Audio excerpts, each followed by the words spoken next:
Anvisa restringe regras para a prescrição de um remedinho que está na boca de muita gente e na vida de muitas pessoas que sentem aquela falta de sono. E que a gente hoje precisa falar sobre ele e alertar sobre outros remédios que podem passar pela mesma situação. Se caso você achar que é muito normal comprá-los de qualquer jeito e utilizá-los de qualquer jeito. As regras agora é que a prescrição e a venda do Zolpidem traz mudanças. E mudanças que valem a pena você se ligar, porque em agosto a coisa muda de figura, não é verdade? Sim, sim. Bom dia, Vanusa. Seja bem-vindo ao nosso programa. Muito obrigado, é um prazer. Bom dia a todos os ouvintes. ouvintes. Te recebe com muito carinho e para alertar a população, principalmente, porque assuntos que muitas vezes não são tão interessantes, todo mundo está com ele na boca. Mas um assunto sério como esse, vai ter muita gente que vai ser pego de surpresa se não estiver assistindo. Bom dia. Então, Vanusa, você foi muito assertiva em dizer assim, abuso. Foi justamente por isso, né? Porque o Zolpidem, abaixo de 10 miligramas, foi considerado e é um medicamento seguro. Então, por ter essa segurança, começou a haver um abuso, né?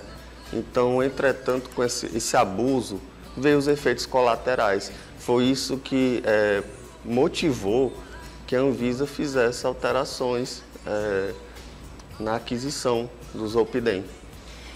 Nigel, a gente tem percebido o seguinte, que da pandemia para cá, muitas pessoas passaram verdadeiramente por insônias, Sim. Muitas pessoas passaram por ansiedade. Até hoje estamos vivendo Sim. a fala constante de ansiedade, de depressão, pessoas que estão passando por situações adversas relacionadas à saúde mental.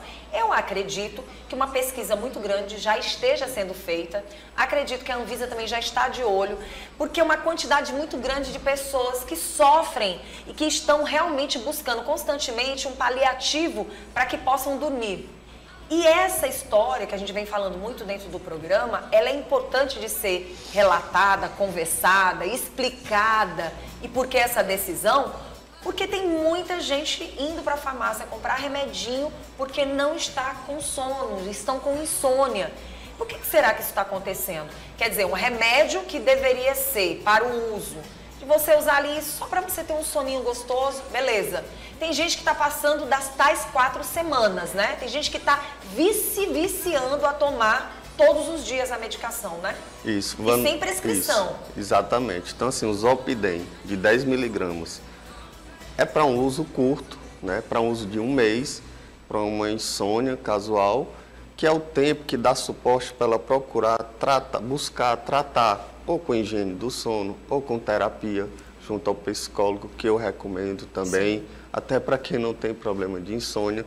E a pandemia contribuiu sim. O isolamento social, Vanusa, tem seu preço. Porque quando o ser humano ele é sociável, né? Então, a partir do momento que ele está em contato com outras pessoas, abraça, conversa, cumprimenta, ele está liberando neurotransmissores. Então, a partir do momento que ele deixou de liberar esses neurotransmissores, veio o quê? A insônia, a ansiedade, que precisa, em certos casos, entrar com medicamento. Então, a ansiedade, geralmente, ela é a raiz de vários transtornos, tá?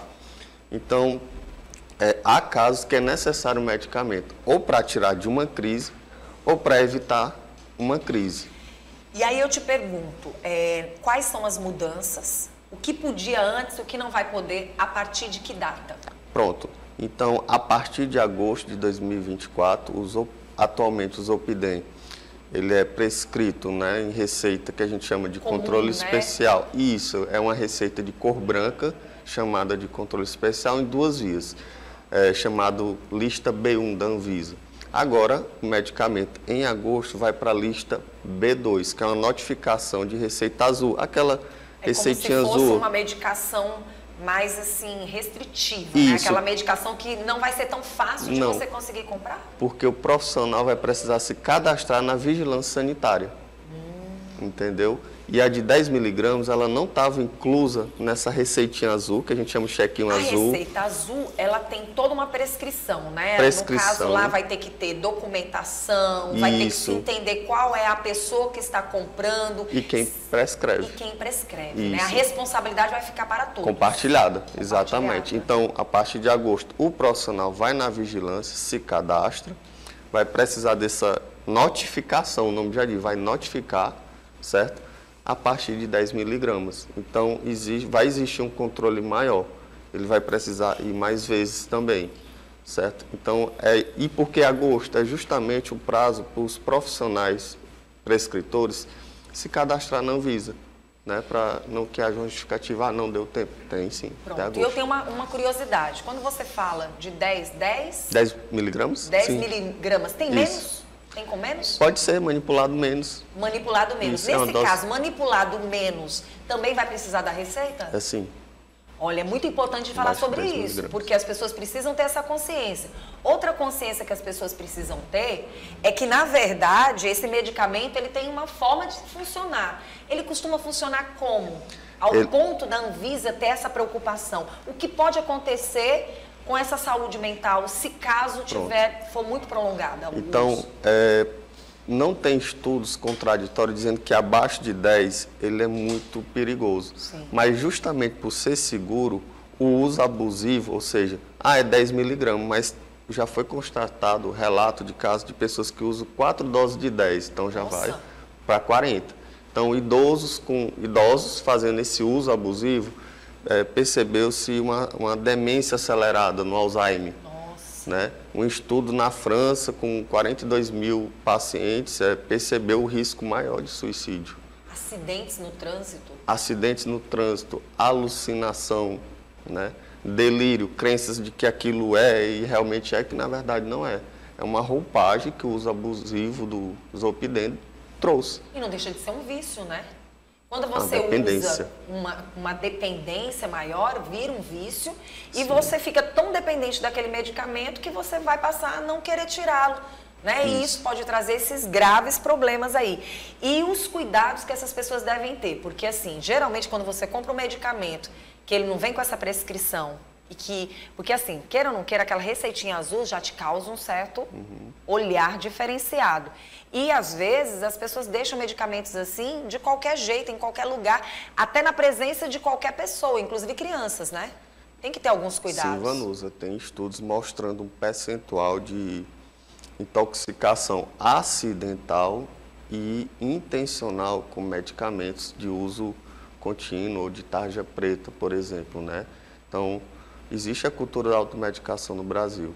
Se você pegar 50% dos que se automedicam, tem ali uns 10, 17% que tem ou intenção ou acidente por uso de medicamento. Nossa, isso é existe, muito sério. Existe. E aí a gente não deixa de aproveitar a sua presença aqui no nosso programa para alertar as pessoas sobre outros remédios que podem estar também partindo para essa avaliação.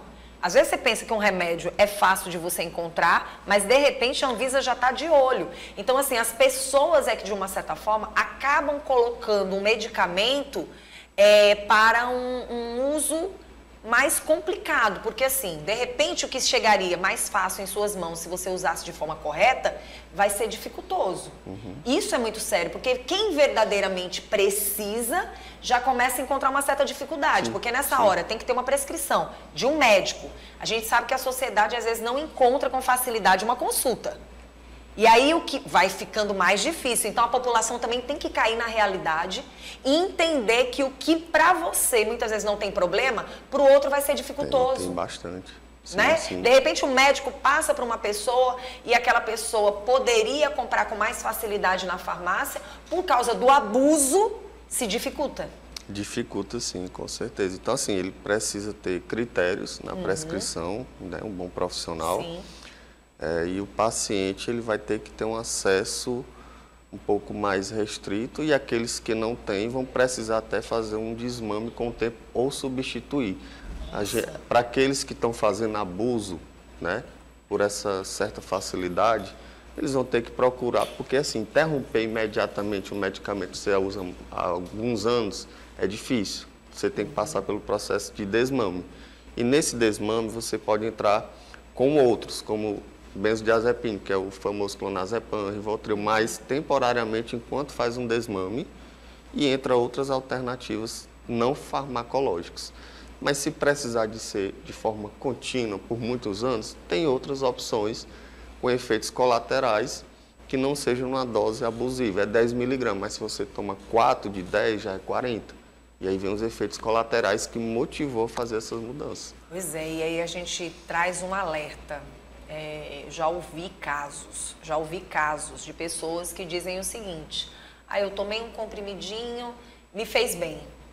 Aí no dia seguinte tomou outro comprimidinho, fez bem. Às vezes não deu o efeito que queria e as pessoas passam a se automedicar. Tem muita gente fazendo isso, viu? Tem, Vanusa. Aí você falou outro tópico interessante sobre os Zolpidem: tolerância. Toma um pouquinho, fez bem, tomou a segunda, com o tempo aquele pouquinho já não está mais surtindo efeito. Aí você vai querer uma dose maior, isso é tolerância. Para o mesmo efeito, você vai precisar de uma dose maior. E aí fica cada vez mais difícil. Dependente. Totalmente dependente. Tem a dependência química do medicamento e tem a psicológica, aquela que você falou. Às vezes a pessoa não está precisando, ela até suporta não tomar, mas causa uma insegurança psicológica. Não, eu preciso tomar.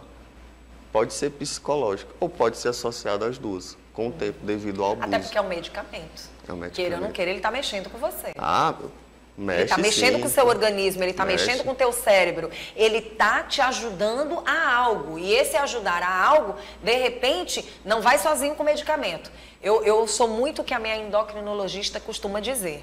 Não adianta você tomar o remédio, ele é bom, toma o remédio, 50%, sim, beleza. Os outros 25% ou até mais, vai para uma boa alimentação e o exercício físico. Se você ficar só no remédio, não se alimentar direito, não tiver um sono bom, vamos tirar lá 25% do remédio, 30% do remédio, aí você não tem um sono legal, não tem uma boa alimentação e além de tudo não faz exercício físico, você é uma bomba relógio. Sim, sim. Então, higiene do sono, parece assim uma coisa clichê, higiene do sono, atividade física que libera neurotransmissores, terapia ajuda bastante, né? O nosso cérebro, a próxima entrevista, sim, ali, a professora, neuroplasticidade, capacidade dos neurônios de se adaptar, quanto mais jovem, melhor, né? E adulto também dá para fazer isso, né? Eu recomendo. Estou muito feliz de estar aqui com você, obrigado. Quero agradecer pela sua presença. Quem quiser entrar em contato com você, tem o Instagram, né? Tem. Para mais informações. Isso, @Naigel, Naigul, Castelo Branco.